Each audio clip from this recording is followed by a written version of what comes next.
Operation mule hunt અંતર્ગત તાપી જિલ્લાના અલગ અલગ મ્યુલ બેંક એકાઉન્ટોનો ઉપયોગ કરી આ એકાઉન્ટો કમિશનથી સાયબર ફ્રોડના નાણાં સગેવગે કરવા આપનાર ટોળકીના કુલ 3 આરોપીઓને શોધી કાઢી આરોપીઓની અટક કરી તેઓ વિરુદ્ધ કાયદેસરની કાર્યવાહી કરી તેમજ અન્ય 2 ગુનાઓ ડિટેક્ટ કરતી તાપી જિલ્લા પોલીસ ઓપરેશન મ્યુલ હન્ટ અંતર્ગત માનનીય નાયબ મુખ્યમંત્રી શ્રી હર્ષ સંઘવી સાહેબના વડપણ અને અંગત માર્ગદર્શન હેઠળ શ્રી પ્રેમવીરસિંહ સાહેબ પોલીસ મહાનિરીક્ષક શ્રી સુરત વિભાગ સુરત તથા શ્રી જે.એન. દેસાઈ સાહેબ પોલીસ અધિક્ષક શ્રી તાપીની સૂચના અનુસાર સાયબર ક્રાઇમના ગુનાઓમાં વપરાતા મ્યુલ બેંક એકાઉન્ટોનો ઉપયોગ કરી સાયબર ક્રાઇમ આચરતા ગુનેગારો વિરુદ્ધ કાયદેસરની કાર્યવાહી કરવા Shri J B. Ahir police inspector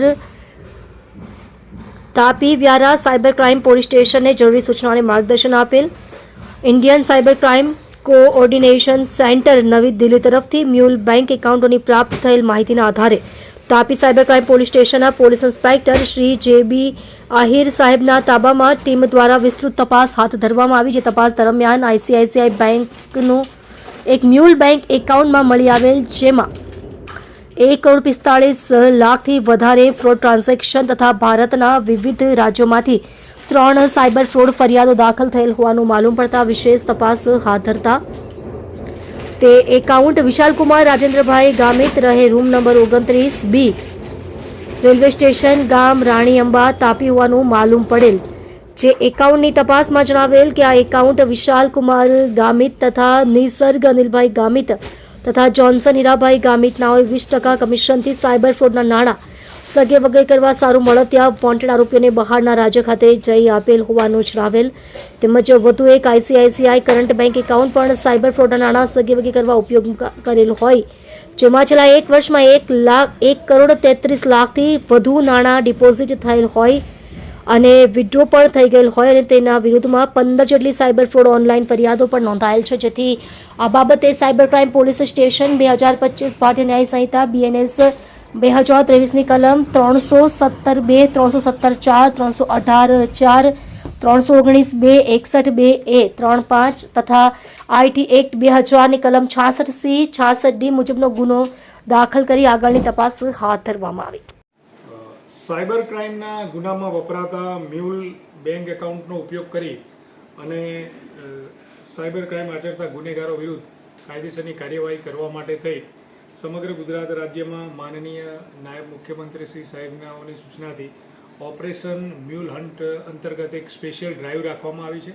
જેના ભાગરૂપે જ તાપી જિલ્લામાં પણ આની કામગીરી ચાલુ છે અને સરકારશ્રીના જે પોર્ટલ ઉપરથી તાપી જિલ્લામાંથી જે મ્યુલ એકાઉન્ટનો ઉપયોગ થયો છે એ એકાઉન્ટોની વિગતો અમે અમારી સાયબર ક્રાઇમની ટીમને ચકાસતા હતા ત્યારે તાપી જિલ્લાની વ્યારા ખાતેની આઈસીઆઈસીઆઈ બેંકના એક ખાતામાં કેટલાક શંકાસ્પદ વ્યવહારો ધ્યાનમાં આવતા તેમાં ઊંડાણપૂર્વક તપાસ કરતા તેમાં એવી માહિતી મળી હતી કે એ ખાતામાંથી 1,45,00,000 રૂપિયાના સસ્પિશિયસ ટ્રાન્ઝેક્શન મળ્યા છે અને એ ટ્રાન્ઝેક્શન વિશેની વાત કરું તો એ નાણાં સાયબર ફ્રોડથી મેળવેલા નાણાં હતા અને જે એકાઉન્ટ વિશાલકુમાર રાજેન્દ્રકુમાર ગામિત નામની વ્યક્તિના નામનું એકાઉન્ટ હતું જે આઈરિસ કોમ્પ્લેક્સમાં MR એન્ટરપ્રાઇઝના નામે પોતાની દુકાન ભાડેથી રાખી અને ત્યાં તે એડ્રેસ પરથી એણે આઈસીઆઈસીઆઈ બેંકમાં એક કરંટ એકાઉન્ટ ખોલાવેલું હતું અને એ એકાઉન્ટનો ઉપયોગ તે સાયબર ફ્રોડ દ્વારા મેળવેલા નાણાં એ સગે વગે કરવા કમિશનથી એકાઉન્ટનો ઉપયોગ કરતો હતો. ભૂમિકા કઈ રીતે હતી, કઈ રીતે કામગીરી કરતા? વિશાલ ગામિતની સાથે બીજા 2 આરોપીઓ પણ છે કે જેમાં નિસર્ગ અનિલ ગામિત છે અને આ ઉપરાંત જોન્સન હીરાભાઈ ગામિત કરીને છે. ખાસ કરીને આ નાણાં ક્યાંથી આવતા હતા? આ સાયબર ફ્રોડના નાણાં છે. હું આપને વિશેષમાં કહું કે વિશાલ ગામિતના એકાઉન્ટની અમે તપાસ કરતા જે 1,45,00,000ના ટ્રાન્ઝેક્શનની વિગત મળી છે. તો આ ઉપરાંત વિશાલ ગામિતના આ એકાઉન્ટનો ઉપયોગ બાબતે ઉત્તર પ્રદેશમાં પણ ગુનો નોંધાયેલો છે અને ગુજરાતના બાવળા પોલીસ સ્ટેશન ખાતે પણ એક ગુનો નોંધાયેલો છે. એનો સહ આરોપી જે છે નિસર્ગ અનિલ ગામિત તેના એકાઉન્ટમાંથી પણ 1,33,00,000 જેટલી રકમના સાયબર ફ્રોડના નાણાંનો સગે વગે કરવા બાબતના ટ્રાન્ઝેક્શનો મળ્યા છે અને આની સાથે જોન્સન હીરાભાઈ ગામિત એ પણ એક સહ આરોપી છે. તો આ પ્રકારે આ લોકો વિવિધ એકાઉન્ટોમાંથી સાયબર ફ્રોડના નાણાં નાખી અને એના ટ્રાન્ઝેક્શન કરતા. હજુ કેટલા સાથીદારો હશે?